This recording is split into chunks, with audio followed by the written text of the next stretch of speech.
और मेरी नजर इनके चेहरे की तरफ भी थी। बहनों भाइयों, हमारा जो अपना राजनीतिक जीवन का अनुभव है, मैं उस आधार पर कह सकता हूं, क्योंकि यह 2 बार विधायक रहे हैं, हो सकता है किसी को यह लगता हो कि इन्होंने ज्यादा काम किया, किसी को लगता होगा कम काम किया, किसी को लगता होगा जितना करना चाहिए उतना नहीं किया।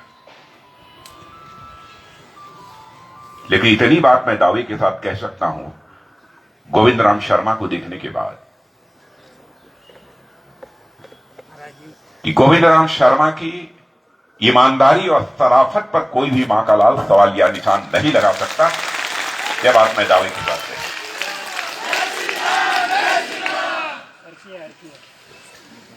और इसीलिए गोविंद राम जी शर्मा के लिए मैं आपसे वोट मांगा।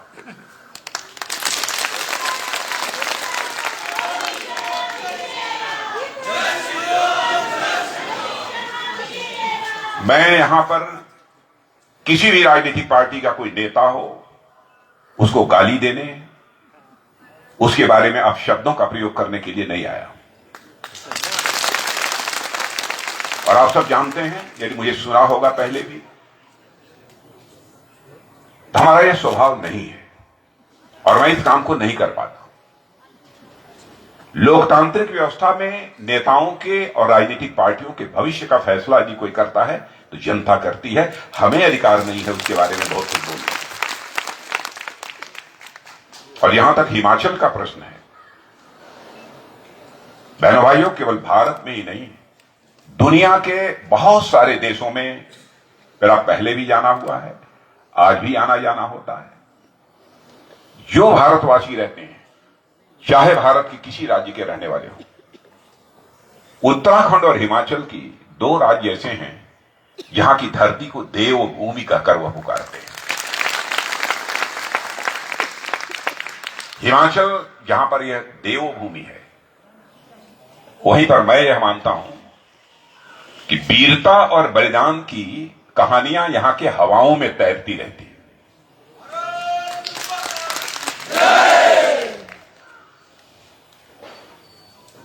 मैं उन वीरों और शहीदों का संख्या बहुत बड़ी है, बहुत विस्तार में जाकर उनकी यहां चर्चा नहीं कर सकता हूं, लेकिन एक से एक हस्तियां यहां पर पैदा हुई हैं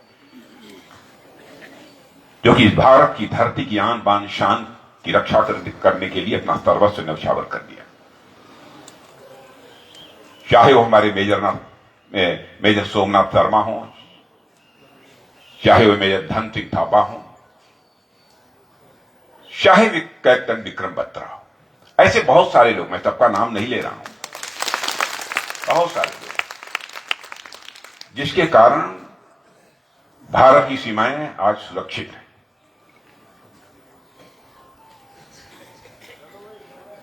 पहले की सरकारों ने क्या किया है, आज की सरकारों ने क्या किया है, मैं समझता हूं कि इसका सही मूल्यांकन सबसे अच्छी तरह कोई कर सकता है तो इस देश की जनता ही कर सकती है। लेकिन इस सच्चाई को मैं जानता हूं, इसलिए मैं आप सबके सामने रखना चाहूंगा कि हमारे 2 प्रधानमंत्री हुए, आदरणीय अटल बिहारी वाजपेयी और आज हमारे माननीय नरेंद्र जी मोदी।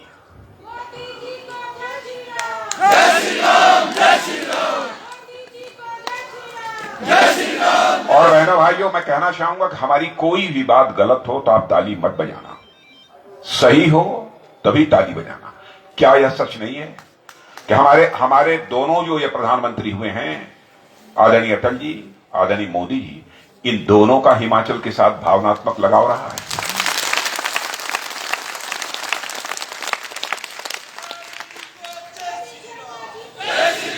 कांग्रेस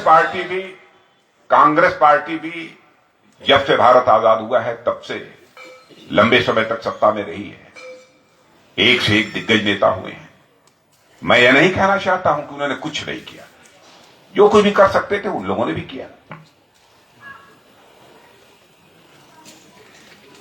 लेकिन हिमाचल को छोटा राज्य होने के बावजूद इतनी बात मैं दावे के साथ कह सकता हूं कि हमारे दोनों प्रधानमंत्रियों ने जो अहमियत दी वो किसी दूसरे प्रधानमंत्री ने वो अहमियत हिमाचल को नहीं दी। पार्टी का जहां तक सवाल है, जब भी कोई राजनीतिक पार्टी अपना अध्यक्ष बनाती है तो ऐसे राज्य से बनाती है जिस राज्य की जनसंख्या अच्छी खासी हो, ठीक ठाक हो। मैं ही 2 बार भारतीय जनता पार्टी का राष्ट्रीय अध्यक्ष रहा हूं, युवा मोर्चे का भी राष्ट्रीय अध्यक्ष रहा हूं। उत्तर प्रदेश से आता हूं, पार्टी ने बनाया मुझे। लेकिन हिमाचल का भी कोई भारतीय जनता पार्टी यानी सत्ताधारी दल का राष्ट्रीय अध्यक्ष बन जाएगा, यह संभव है तो केवल और केवल भारतीय जनता पार्टी में संभव है, दूसरी राजनीतिक पार्टी में संभव नहीं।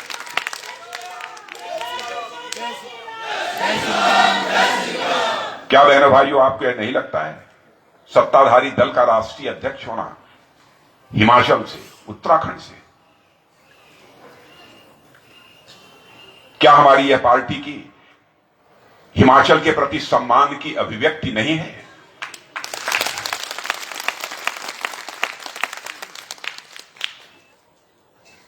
और हमारे आज के प्रधानमंत्री मोदी जी, उस समय जब प्रभार राज्यों का दिया जा रहा था तो उन्होंने कहा कि भाई भले ही कुछ अन्य राज्यों का हमको प्रभार दीजिएगा, लेकिन हिमाचल का भी मैं प्रभारी रहना चाहूंगा भारतीय जनता पार्टी का, यह उन्होंने इच्छा व्यक्त की। यह क्यों है? जय श्री राम, जय श्री राम, जय श्री राम, जय श्री राम। काम हमने क्या किया है, क्या नहीं किया है, आप लोग अच्छी तरह जानते हैं। बहुत इस विस्तार में मुझे जाने की आवश्यकता नहीं है, लेकिन इस सच्चाई को कोई नकार नहीं सकता, भारत का ही नहीं दुनिया का कोई व्यक्ति नकार नहीं सकता है कि मोदी जी के भारत का प्रधानमंत्री बनने के बाद अंतर्राष्ट्रीय जगत में भारत की प्रतिष्ठा बढ़ी है।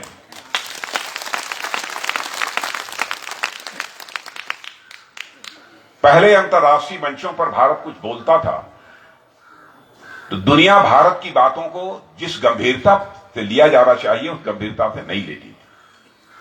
लेकिन आज यदि अंतर्राष्ट्रीय मंचों पर भारत कुछ बोलता है तो दुनिया कान खोलकर सुनती है कि भारत बोल क्या रहा है। यह भारत की हैसियत है।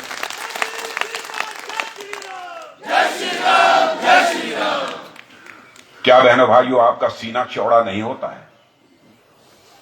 जबकि दुनिया के राष्ट्राध्यक्ष, दुनिया के भिन्न भिन्न देशों के प्रधानमंत्री और राष्ट्रपति भारत के प्रधानमंत्री हमारे मोदी जी की तारीफ करते हैं, उनकी प्रशंसा करते हैं, तो भारतवासियों का सीना चौड़ा नहीं होता।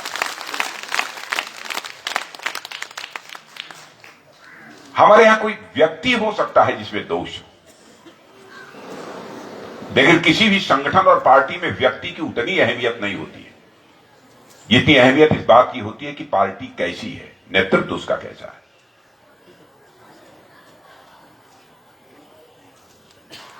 कोरोना था, कोरोना से मैं समझता हूं हिमाचल के लोग भी प्रभावित रहे होंगे। आप लोग भी प्रभावित थे कि नहीं प्रभावित थे? आप लोग भी प्रभावित रहे होंगे।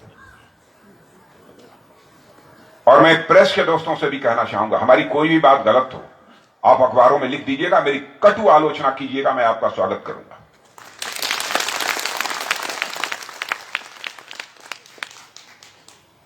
क्या यह सच नहीं है? कोरोना को जिस तरीके से हमारे प्रधानमंत्री ने हैंडल किया है, जिस तरीके से सारी व्यवस्थाएं उन्होंने की है, उसकी प्रशंसा सारी दुनिया में हुई है। दुनिया के देशों में उसकी प्रशंसा।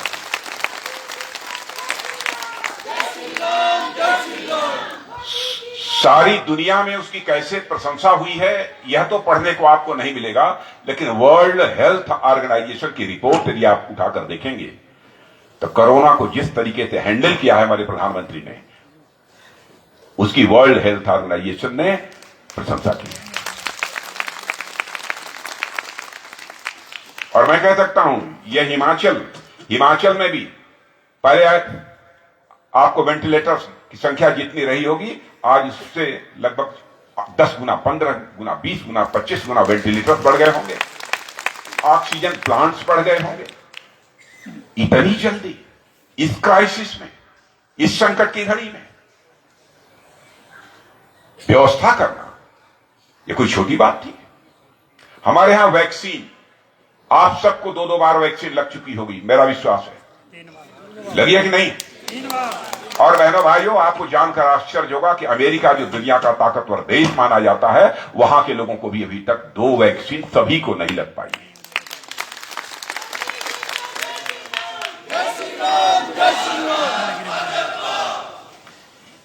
मैं इसलिए भाजपा के समर्थन में आपसे वोट करने की अपील करने के लिए आया।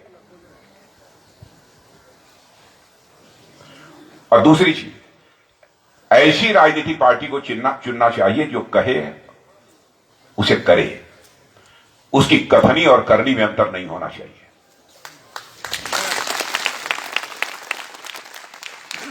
और मैं गोविंद राम जी शर्मा से भी यह निवेदन करना चाहूंगा, कभी भी आज से बंद कर दीजिए, जनता को आश्वासन मत दीजिए। मैं भी विधायक चुना गया हूं, सांसद चुना गया हूं। बहन भाइयों, अपने विधानसभा और संसदीय निर्वाचन क्षेत्र में मैंने जनता को कभी आश्वासन नहीं दिया।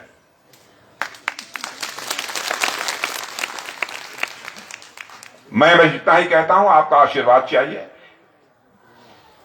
आपका यदि आशीर्वाद मिलेगा तो मैं भरपूर कोशिश करूंगा ताकि आपकी अपेक्षाओं की कसौटी पर मैं पूरी तरह से खरा उतर सकूं। यह मैं कोशिश करूंगा, इसके लिए आपका आशीर्वाद चाहिए। इंसान, सच्चा इंसान वही होता है जो कहे और करे। कथनी और करनी में अंतर नहीं होना चाहिए। और मैं कह सकता हूं, आजाद भारत के राजनीतिक इतिहास में नेताओं की कथनी और करनी में, वर्ड्स और डीड्स में अंतर होने के कारण ही भारत की राजनीति और भारत के नेताओं पर से जनता का विश्वास पहले की अपेक्षा कम हुआ है। और बहनों भाइयों, विश्वास का संकट गहरा नहीं होना चाहिए। और भारतीय जनता पार्टी ने भारत की राजनीति में पैदा हुए इस विश्वास के संकट को चुनौती के रूप में स्वीकार किया है। हम जो कहेंगे वह करेंगे। और मैं आप लोगों से भी कहूंगा, जो भी घोषणा पत्र है, मैं पार्टी का राष्ट्रीय अध्यक्ष था, उसी समय मोदी जी प्रधानमंत्री बने थे। मोदी जी भी कह रहे थे कि अध्यक्ष जी देख लीजिएगा, आप भी कहीं कोई ऐसा वादा न हो जाए जिस वादे को हम पूरा न कर सके। इस बार का भी जो लोकसभा का 2019 का चुनाव हुआ, उसमें मोदी जी ने कहा कि राजनाथ जी आप ही देखिए कि घोषणा पत्र तैयार ऐसा हो जिसमें हम लोग वही वादे करें जिन वादों को हम पूरा कर सकें। इतनी सावधानी बरतते हैं। मैं जानता हूं आम जनता को इस बात की जानकारी नहीं है। और मैंने भाइयों उठाकर देख लीजिए, क्या हम लोगों ने नहीं कहा था अपने घोषणा पत्र में कि हमारी सरकार बनेगी जिस दिन संसद के दोनों सदनों में बहुमत मिल जाएगा, जम्मू कश्मीर जिसको कि धारा 370 के तहत स्पेशल स्टेटस मिला हुआ है, चुटकी बजाकर हम समाप्त करें।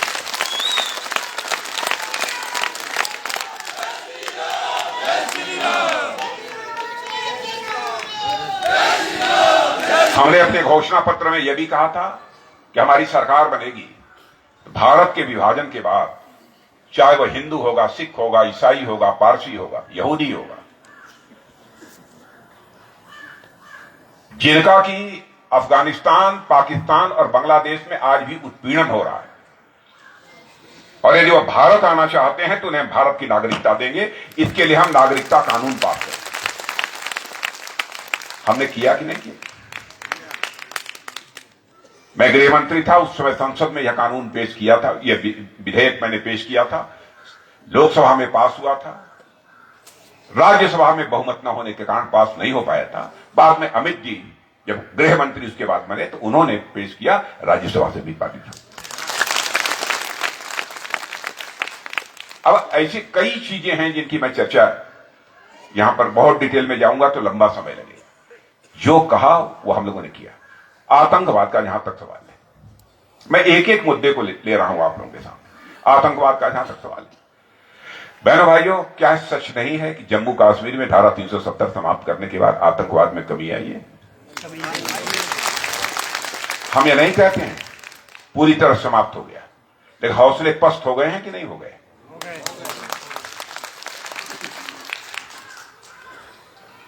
और यह आतंकवाद पाकिस्तान के द्वारा स्पॉन्सर्ड है, पाकिस्तान के द्वारा इसको प्रश्रय दी जाती है। भारत को अस्थिर करना चाहता है, भारत को डिस्टेबलाइज करना चाहता है। इसलिए वो इस प्रकार की नापाक हरकतें करता है। लेकिन जो भारत में कभी नहीं हुआ उसको भी करके हम लोगों ने दिखाया।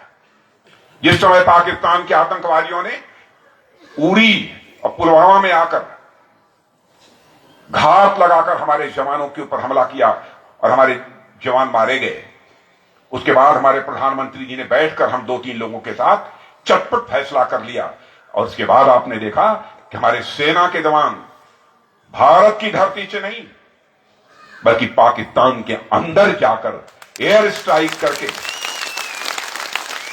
आतंकवादियों का सफाया करने में कामयाबी हासिल। यह होती है हुकूमत। हुकूमत की हनक होनी चाहिए बहनों भाइयों। यह मत देखिए प्रत्याशी कौन है, प्रत्याशी कोई होगा। इतनी बात तो पक्की है, प्रत्याशी एकदम गंदा होगा तब भी उसकी यह मजाल नहीं है कि विधानसभा में चुन कर जाएगा तो जो भाजपा आदेश देगी उसके खिलाफ वो काम करेगा। कम से कम इतना तो नहीं होगा। और आप सभी लोग राष्ट्रवादी हैं, राष्ट्र की रक्षा करने वाले लोग हैं। यहां की माताएं वीर प्रसूता माताएं हैं, वीरों को पैदा करती हैं। अभी मैं कुछ ही महीने पहले कांगड़ा आया था। यहां के जो हमारे भूतपूर्व सैनिक हैं और जिन परिवारों के जवान हमारे शहीद हुए उनको सम्मानित करने के लिए शायद समाचार पत्रों में आपने देखा होगा। बहनों भाइयों, इस देश की सीमाओं की सुरक्षा में इस हिमाचल का बहुत बड़ा योगदान है। जितनी भी चर्चा की जाए मैं समझता हूं कि वह कम है। अब इस समय यूक्रेन और रशिया की लड़ाई चल रही है, मालूम है। कोरोना के कारण भी आर्थिक संकट पैदा हुआ था। केवल भारत में नहीं हुआ था, दुनिया में हुआ था। दुनिया आज भी उस आर्थिक संकट से उबर नहीं पाई है, लेकिन काफी हद तक हम उस आर्थिक संकट से उबरने में कामयाब हुए हैं।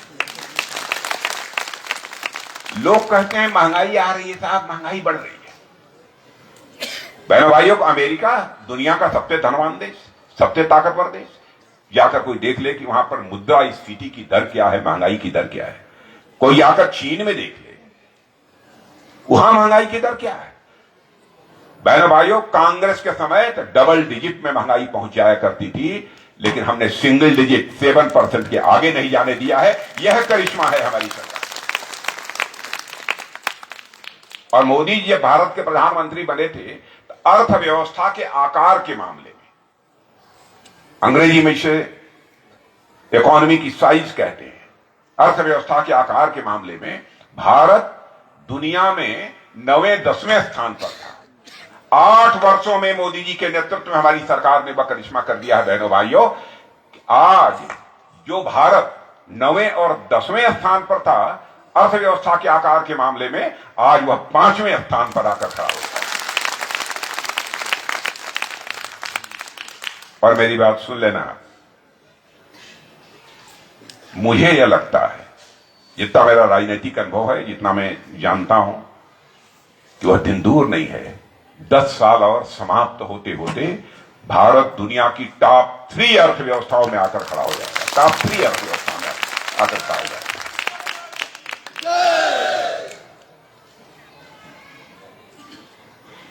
और आजादी का अमृतकाल जो 2047 तक है, 2047 आते आते दुनिया की सबसे बड़ी अर्थव्यवस्था यदि किसी की होगी तो हमारे भारत की होगी, ऐसा मेरा विश्वास है। यह है भारत की हैसियत। भारत इतनी तेजी के साथ आगे बढ़ रहा है। दूसरी चीज, भ्रष्टाचार एक बहुत बड़ा रोग रहा है। बहनों भाइयों, हमारे यहां हो सकता है कोई भ्रष्टाचार में लिप्त हो, मैं इसकी कोई गारंटी नहीं देता। कांग्रेस के शासनकाल में आपने देखा था लोगों पर, केंद्र सरकार के मंत्रियों पर भ्रष्टाचार के आरोप लगे, उनको जेल की हवा खानी पड़ी। यह सच है कि नहीं? लेकिन क्या आप यह कह सकते हैं, मैं किसी का नाम नहीं लेना चाहता, क्या आप कह सकते हैं 8 वर्षों से केंद्र में मोदी जी के नेतृत्व में सरकार काम कर रही है, किसी भी मंत्री के ऊपर भ्रष्टाचार का कोई आरोप लगा है? नहीं। और बहनों भाइयों, यदि किसी मंत्री पर भ्रष्टाचार का आरोप लग जाएगा तो उसे हमारे प्रधानमंत्री क्षण भर में मंत्रिमंडल से बाहर करने में संकोच नहीं करेंगे। जो सजा मिलनी चाहिए उसको सजा भी मिलेगी। ये सब बातें तो अपनी जगह पर होगी। अब मैं रक्षा मंत्री हूं, आप कहेंगे आप क्या कर रहे हैं? कहेंगे कि नहीं कहेंगे? बहनों भाइयों, इंडो चाइना के बीच संघर्ष हुआ था 2020 में, भारत चीन के बीच, मालूम है ना? मैं जरा खुलकर नहीं बोलूंगा, इसके पहले भी हुआ है, लेकिन इस बार हमारे भारत के सेना के जवानों ने जो शौर्य पराक्रम किया है बहनों भाइयों, जो परिचय दिया है, मैं समझता हूं कि हमारे पड़ोसी को भी अब सोचना पड़ेगा भविष्य में।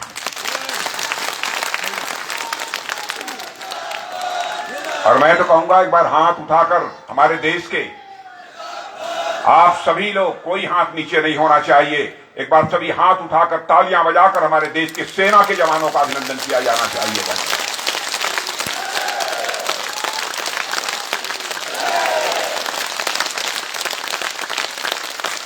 धन्यवाद। पहले ऐसा होता रहा है कि हम लोग कोई टैंक, तोप, बारूद, बंदूक, मिसाइल ये दुनिया के दूसरे देशों से इंपोर्ट करते थे। हमारे प्रधानमंत्री ने कहा भाई भारत आत्मनिर्भर बनना चाहिए।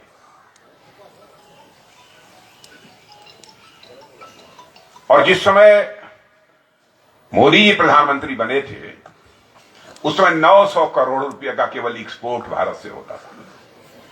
और बहनों भाइयों, आज हम जो करने जा रहे हैं लगभग 20,000 करोड़ का करने जा रहे हैं। अभी कुछ ऑर्डर मिले हैं, सब मिलाकर मैं कह रहा हूं, और मेरा पक्का विश्वास है कि 2025 समाप्त होते होते 40,000 करोड़ रुपए का हम एक्सपोर्ट करेंगे दुनिया को। दुनिया आ रही है हमारे यहां कि साहब ये फला हथियार हमको दे दिए, हेलीकॉप्टर हमको दे दीजिए, हमको ये टैंक हमको दे दीजिए, यह गन हमको दे दीजिए। लोग मांग रहे हैं, पहले हम मांगते थे। पहले दुनिया के सबसे बड़े इंपोर्टर हम थे। इंपोर्टर थे माने बाहर से खरीदने वाले थे। और आज आपको खुशी होगी कि हम दुनिया के टॉप 25 एक्सपोर्टर्स में आकर खड़े हो।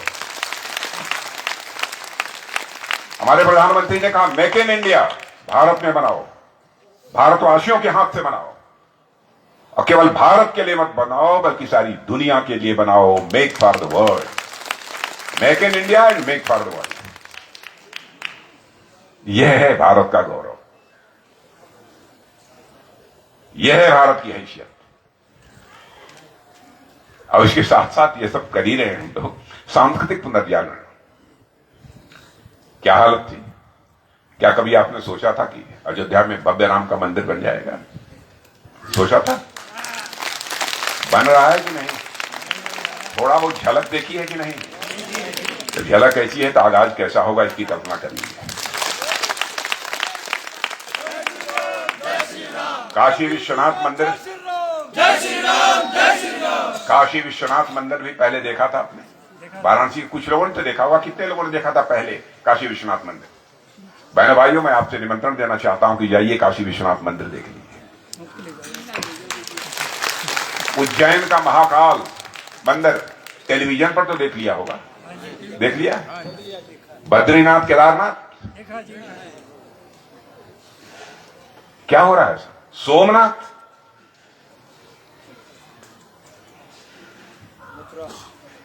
सारे विश्व को सांस्कृतिक संदेश देने वाली धरती दुनिया में यदि कोई है तो भारत है।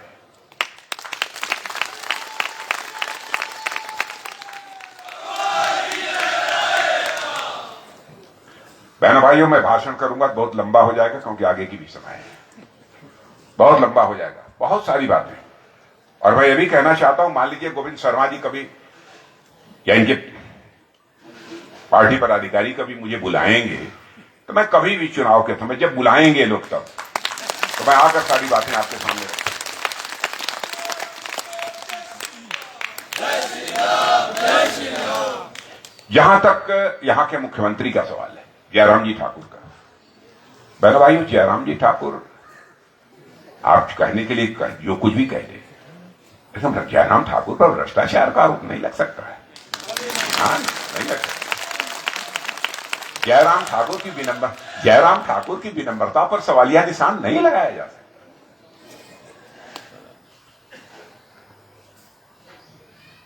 एक आध दो लोग मिले कहता थोड़ा सा ये कर दिए होते ज्यादा अच्छा था। अरे मैंने कहा कोई भगवान थोड़ा है भाई, मुख्यमंत्री हैं, इतना किया है, एक बार और अवसर दो तो करके दिखाएगी वो भी। एक नेक इंसान है, भ्रष्टाचार का आरोप तो नहीं लगा ना उनके ऊपर, क्यों नहीं उनको मुख्यमंत्री बनना चाहिए? बनना चाहिए। एक बार जयराम जी, बार बार जयराम जी। और मेरे बहनों भाइयों, मैं कहना चाहता हूं, जो सम्मान हम लोगों ने नवाजा है इस हिमाचल प्रदेश को, वही सम्मान नवाजते रहेंगे।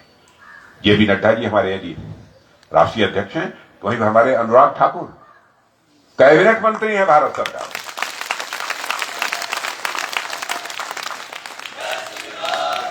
47-48 साल का नौजवान।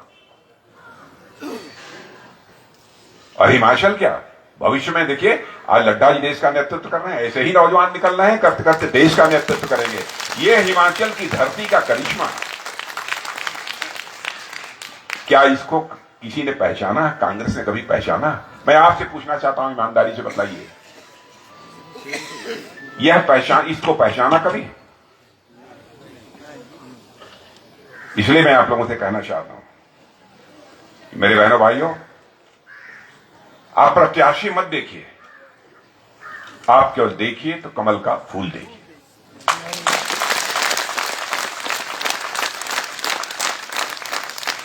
और सौभाग्य से प्रत्याशी भी ऐसा है जिसके ऊपर कम से कम यह तो नहीं कह सकते कि गड़बड़ किया है, करप्शन किया है, ये किया है, वो किया है। ठीक है, कोई कह सकता कि कुछ धीमा चले और तेज चले होते, और घूमे होते, और लोगों से मिले होते, यह सब तो हो सकता है। मैं जानता नहीं ये है कि नहीं है, लेकिन मैं बात कह रहा हूं क्योंकि मैं भी लंबे समय से राजनीति में हूं। और इतना आश्वस्त रहिएगा, चाहे जो भी हो जाए, चाहे जिस भी हद तक जाना पड़े। मेरे बहनों भाइयों,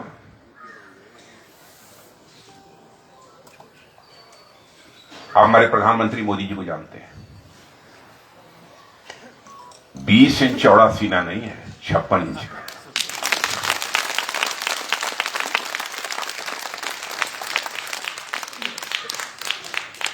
दुनिया की कोई ताकत भारत के मान सम्मान स्वाभिमान पर चोट नहीं पहुंचा सकती। यह मैं आपको विश्वास दिलाकर देना चाहता हूं।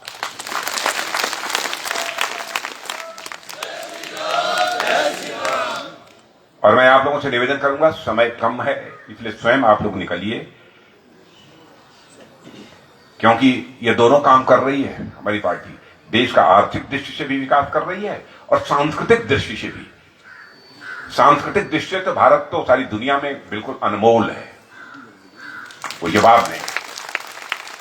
अब आप कहेंगे क्यों अनमोल है? एक दो बातें कहकर अपनी बात समाप्त करें। आप कहें क्यों अनमोल है? बहनों भाइयों, दुनिया का अकेला देश भारत है जो यह कहता है, भारतवासियों का दिल कितना बड़ा था, हमारे ऋषियों और महर्षियों का दिल कितना बड़ा था। पूरे भारत की सीमा में ही नहीं, बल्कि पूरे विश्व की धरा पर रहने वाले जितने लोग हैं, सभी हमारे परिवार के सदस्य हैं।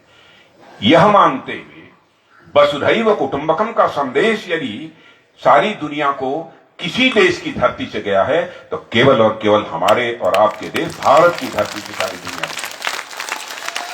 यह है भारत की संस्कृति, यह है भारत की संस्कृति। हम पत्थर की भी पूजा करते हैं, पेड़ की भी पूजा करते हैं, चींटी की भी पूजा करते हैं। हमारी माताएं बहनें यदि किचन में बैठकर आटा गूंथती होती हैं, तो चींटी यदि गुजर जाती है तो उसको मारती नहीं है, मसलती नहीं है, बल्कि थाली का आटा निकालकर उसके लिए भी उसके दीर्घजीवी होने की कामना करती हैं। यह है भारत। भारत की यह ताकत कभी समाप्त नहीं होनी चाहिए और इसको मना कर भी कोई रख सकता है, केवल भारतीय जनता पार्टी मना कर रख सकती है। तो बहनों भाइयों, मैं आश्वस्त होकर जाऊं, एक बार भाजपा, एक बार भाजपा, लोग अन्ना जी को जय श्री राम। लोग ये कहते थे साहब यहाँ के लोग रोटी पलटते हैं, जैसे कभी उनकी सरकार कभी उनकी सरकार। 37 साल में यही हुआ है। लेकिन बहनों भाइयों, अब वो पहले वाली रोटी नहीं है, ये पकी हुई रोटी है। पकी हुई रोटी को पलटा नहीं जाता।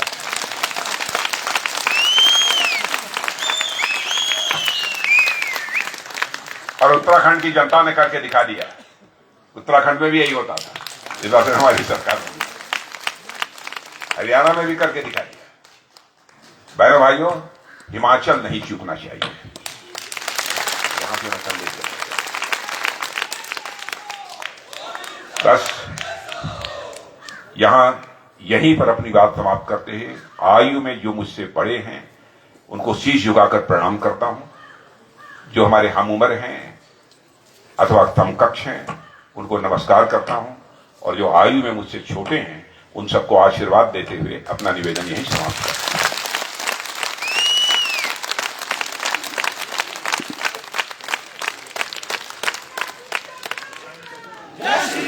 हम सभी के लिए माननीय राजनाथ सिंह जी का आशीर्वाद मिला।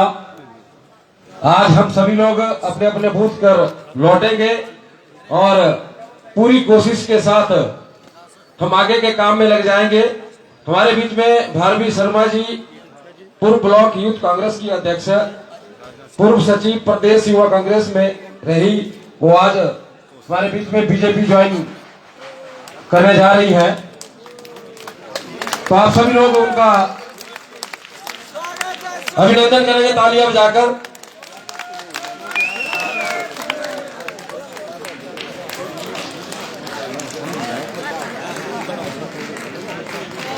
सभी लोग जोरदार तालियां बजाकर उनका अभिनंदन करें।